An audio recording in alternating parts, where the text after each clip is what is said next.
Le cœur du pays est actuellement plongé dans un état de désolation totale, une série de tornades dévastatrices ayant ravagé le centre des États-Unis. Nous assistons à une démonstration monumentale de la puissance brute de la nature, qui a laissé derrière elle un sillage de ruines absolues. Le hurlement des sirènes a laissé place au silence glaçant des communautés qui recherchent leurs proches parmi les décombres de leurs maisons.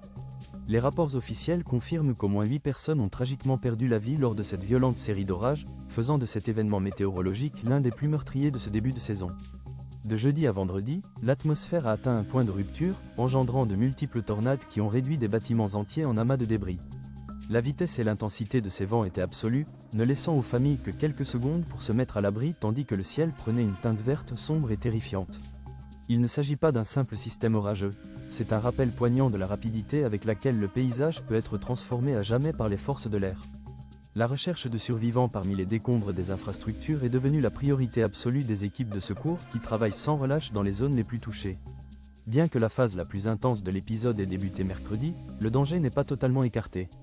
La menace météorologique majeure commence seulement à s'atténuer, mais la lutte pour la sécurité se poursuit, car de nouvelles zones sont exposées au risque d'intempéries violentes tout au long du week-end. Samedi, une série d'orages violents menace 2 régions importantes. La première s'étend du centre du Texas jusqu'à la basse vallée du Mississippi, où le risque de grêle et de vents destructeurs demeure critique.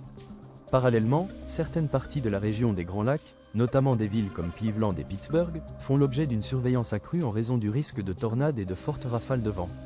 La mission des secouristes et des autorités locales est désormais passée du sauvetage à la reconstruction. Ils s'efforcent de rétablir l'électricité et les communications au milieu des quartiers dévastés. Les familles se rassemblent dans une démonstration éclatante de résilience, prouvant que même si une tornade peut détruire une maison, elle ne peut briser l'esprit d'une communauté en pleine transition.